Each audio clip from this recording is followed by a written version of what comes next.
Welcome back to the Utah International Film Festival. We are continuing our series where we're interviewing all the different filmmakers that have projects here. Right now, I have Ethan Hawkins here with me, who has the film Animal. So Ethan, you gotta talk to me about what Animal is all about. Yeah, so Animal is a retro sci-fi short film about a spacefaring robot who's on a quest to cure his loneliness. And in the middle of that quest, he's interrupted by the discovery of a rare species that he's never met before, a human. Mm-hmm. Now, one of the things I saw really early on was the process of you getting this all started. Yep. Before you shot the first frame. And you were asking, I have this vision of this alien looking like he has this mask sort of deal. Mm-hmm. How important was it to be able to reach out to the local community to really envision what you were trying to capture? It was a bit of a, I wouldn't say a nightmare, but I would say it was definitely ambitious in the term that I personally wanted to go practical. Mm-hmm. We were really jumping around with a couple ideas with do we do puppets? Do we do some sort of animatronic or just go CGI? And there's a million and one things, with the Terminator in the very first film, when he's in that full skeletal version of him after the fire, that's all puppetry. You're right. There's people just holding him underneath the camera and whatever. And I was like, we could do that, but we were lucky enough to get enough legitimate robotic pieces and 3D printed armor and things to really pull together this creature, mm-hmm. To the point where he was not only intimidating on camera, but also on set, he looks awesome.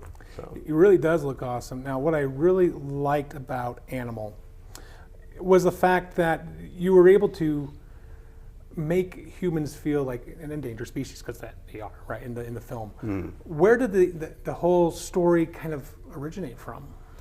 Yeah, I'd been playing with ideas for a little while about how I wanted to do, it was initially going to be a climate change piece, and how he was going to be obsessed with he was going to basically be a biologist and going planet to planet, observing animals and stuff essentially, and then when he comes here, this is where humans are, and they've ruined everything.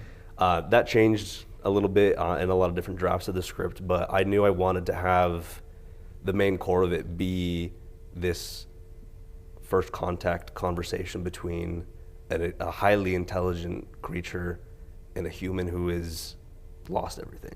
Mm-hmm. And just kind of play with that dynamic and see where it takes them. So let's talk about the process of actually making the film. You finally got words to paper. That's the first step? It's the first step. Talk to me about your casting process. Ooh, yeah, so that was, oh God, it was very different, I would say, because in most cases, obviously, you put out sides for people and you say, read this dialogue, get back to us with the scene. Mm-hmm. And for Nora, our human character, she has no dialogue. She doesn't say a single line in the entire film, which we wanted to keep in a way to make her seem, at first glance, less intelligent. But then as the film goes on, you start to realize it's actually, she's kind of like a clever fox in this situation where she is playing that to her advantage to lower his expectations. But yeah, for the casting process, we literally were set up a camera and just use body language and emotion and show us how, I guess, animalistic you can get, how primal you can get. And it was hard. We went through a lot of people, and obviously it's just difficult because you obviously will have someone reading lines back to you in most cases, but it's they're supposed to be reacting to some big scary robot. Mm-hmm. So when we came down to our final choices for callbacks, we had mostly gotten the kit together for the observer, for a robot. And so when we were doing our Zoom calls with them, we actually had him in the shot so that they could see him at least, mm-hmm. to get a little bit more of an idea of this is what you're reacting off of. Mm-hmm. But yeah, it was just a lot of people having to crawl around the floors of their rooms for self auditions, and it was pretty fun. Mm-hmm. Now we're getting into production. The casting process is all locked. You've got your team, you've assembled a crew behind you, and you're ready to start. What was your first day like? it was so hectic. We initially had two days of shooting initially. It ended up turning into 3 or 4. I think it was actually 5 because there were pickups after that. But those 2 days we knew already were going to be just jam-packed with stuff because we had limited times to shoot in that soundstage. We had built this set and it had to come down like Monday, Sunday night. And so we had, December 1st and December 2nd to get it all done. So we had a big crew. And so thankfully, like as soon as we got in there with enough previs and pre-production, everyone already knew exactly what to get rolling with. And the way we had it set up with the schedule, we were going pretty fast. But it was really dark because most of the scenes are lit primarily by like set design lights. So everything else in the soundstage had to be shut off. So as soon as the cameras were rolling and we shut the lights off, no one would move. So everyone would have to be completely still in fear of tripping over however many things are on that soundstage.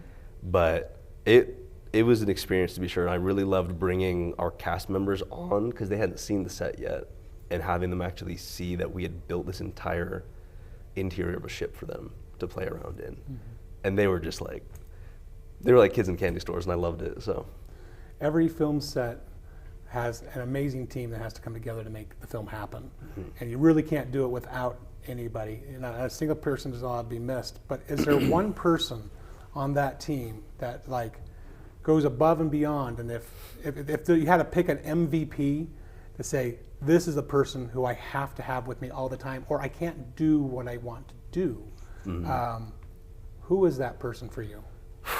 It is hard because there are so many people that literally like just practically broke their backs getting everything done. But I would have to say Ariel Jean, who was the head of our art design and art department, literally like just came in and carried the rest of us on her back.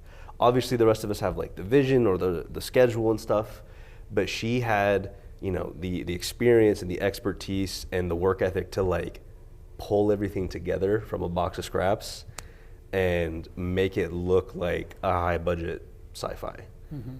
She had real robotics that we used for his arms, and she brought in her own team as well to help with that. But we spent a whole week before production, just like 4 or 5 of us, building this set with as much time as we could. It literally took us 5 or 6 days straight, so I want to know, like 72 hours of just being in that room. I was sick of that soundstage by the time we were done with it. But they, and her specifically, really just brought it to life. And it was weird seeing it being a written script and then having her be like, okay, we can do that. And then making it. So she killed it. Now you've got the whole thing shot. It's in the can. Now it's time for what I call post-production hell, right? Because now you have to make an actual story out of everything. You're being held to task. Talk to me about that process for you. Yeah. So thankfully, we did a lot of like early screenings and stuff to get like general feedback and just see where things were at. We cut 3 minutes of our intro from the whole opening of the film because it dragged on for too long. And I'm so grateful that we did that because when I wrote that, I loved the philosophical aspect, and the Observer is really talky in that bit. And then when we cut it, I was like, this actually is just so much better.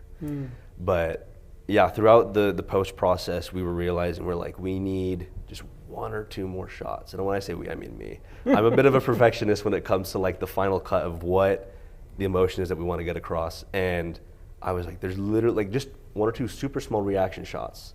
We don't have the set anymore. And I'm like, we have to find a way to recreate it. And we did.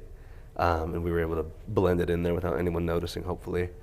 But once that part was done and then we screened it and then we were getting good feedback, I was like, okay, let's lock in sound, let's lock in the cut, and let's start looking at some festival runs. Now we're here. We're at the festival. We're ready to start putting this in front of a real audience and get the real reactions. Not mom and dad anymore. Nope. Not the people who have their friendship on the line if they say, I can't stand it. Yep. But this is the real authentic feedback you're going to get now. How important is it for you to bring your film to a festival like this?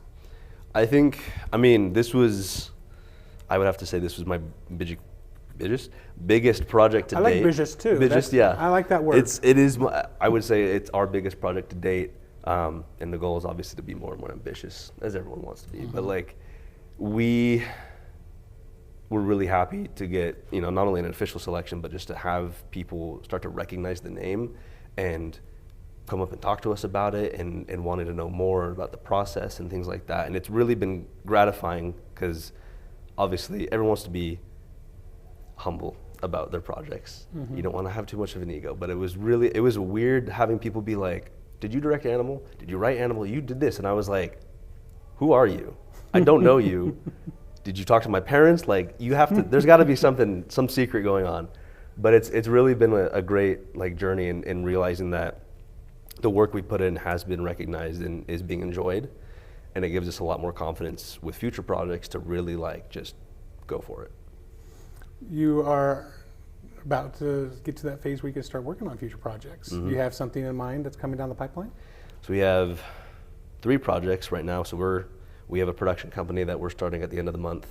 And we have 3 projects on our roster. We have 2 short films and 1 feature film, which is our first. But the first one on the agenda is a medieval horror short called All Who Serve God.